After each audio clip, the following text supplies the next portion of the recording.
our last problem for chapter 11 is problem 11-3B. It's more entries for bonds payable, including the redemption of the bond. And redemption is just when the company pays it off. So they tell us the following transactions were completed by Montague Incorporated, whose fiscal year is the calendar year.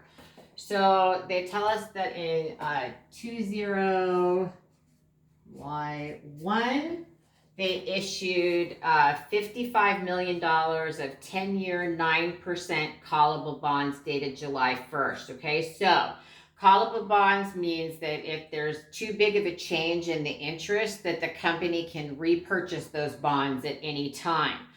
Right, so let's say the bonds are 9%, and then in 3 years, interest goes up to like, I don't know, 11%. They can call those bonds and do a reissuance. So we've got face value bonds, which is the amount that we have to pay back, of $55 million. Those bonds are 10 years. And they have a stated rate of 9%, and there's a market rate of 7%. So that means our bonds are going to sell at a premium.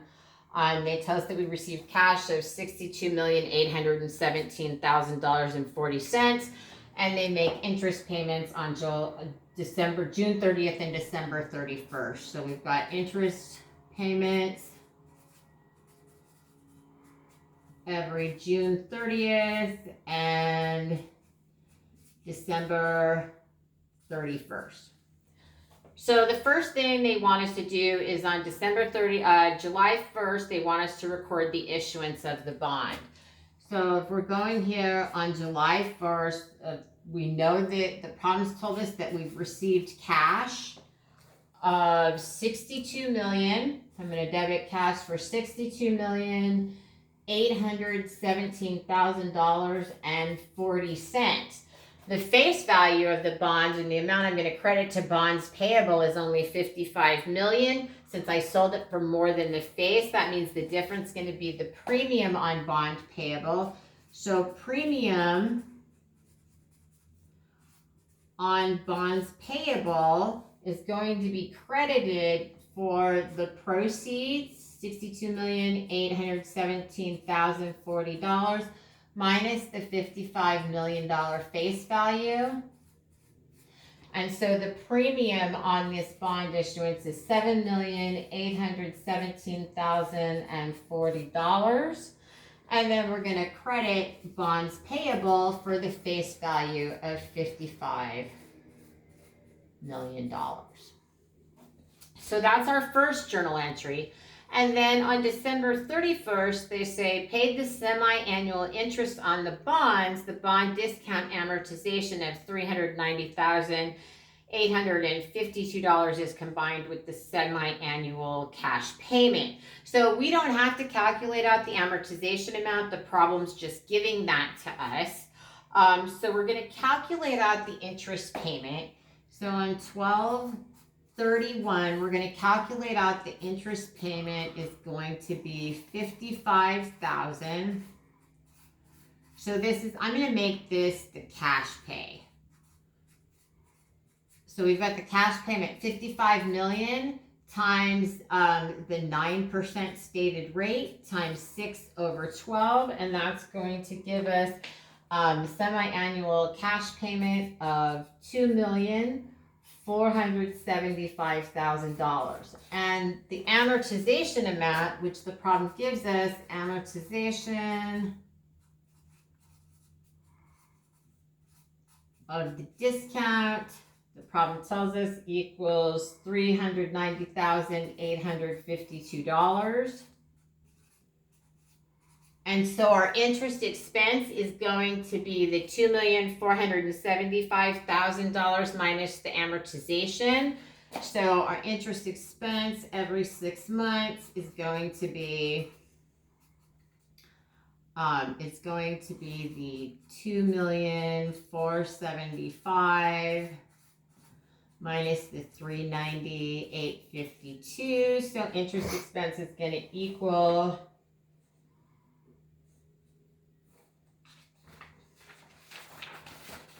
have my items backwards here. So my interest expense is going to equal $2,084,148.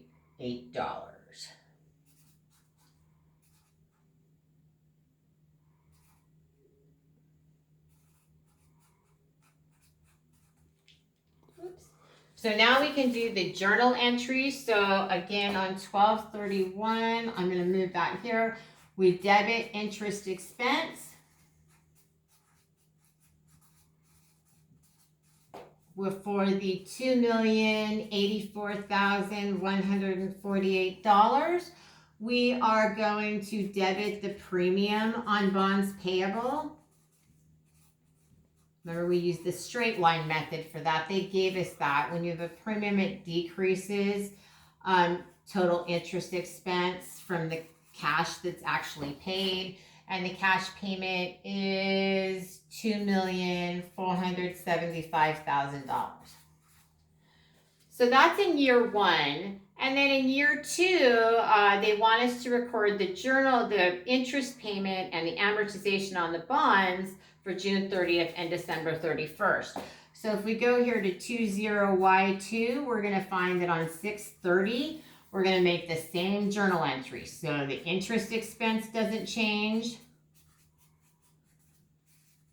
So that's still going to be $2,084,148. The amortization of the premium on the bonds payable remains a debit of $390,852, and the cash payment doesn't change, $2,475,000. And we're going to do this again on 12/31. Interest expense of $2,084,148. Premium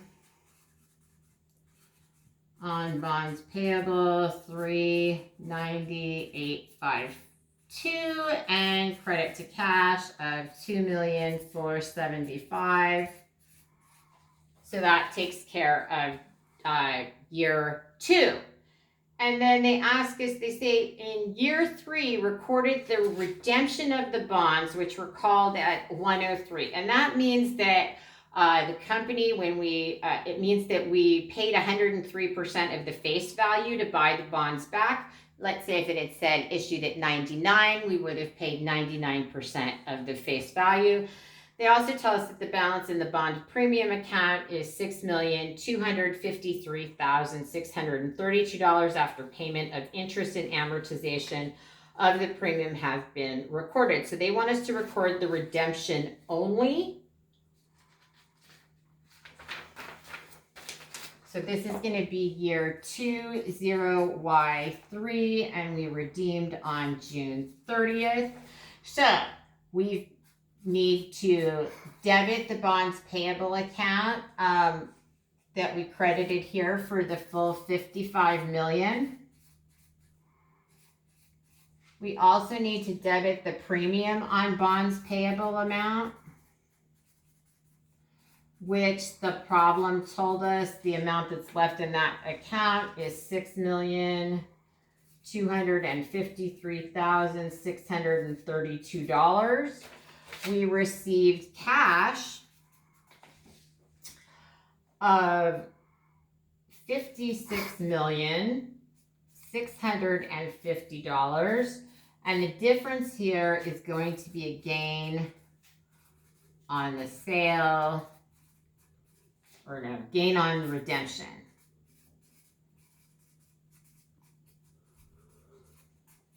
of $4,603,632.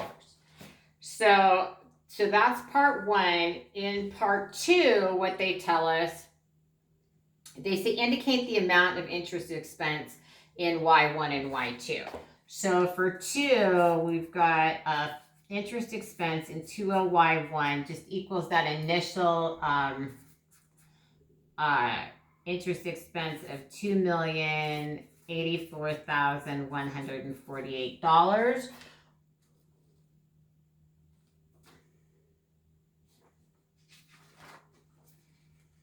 sorry, I have my... Right, so then in 20Y2, it's going to be double that, right? Because we made 2 payments in Y2.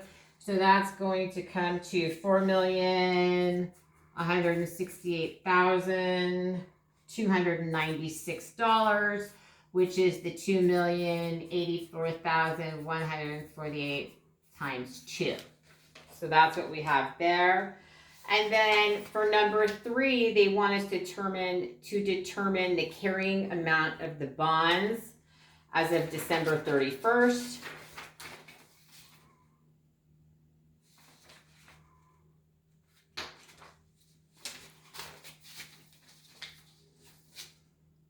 So for number 3, we have the initial carrying value when we issued the bonds of $62,817,040. So that's also the same as the cash proceeds, $62,817,040. So we've got that to start with. And then this carrying value goes down by the number of interest payments that we make. So if we take the amortization, so less premium amortization, amortization year Y1, that was $2,084,148, and then premium amortization in year 2, which was $4,168,296. So that's going to give us a carrying value on December 31st, 20Y2 of $61,644,484.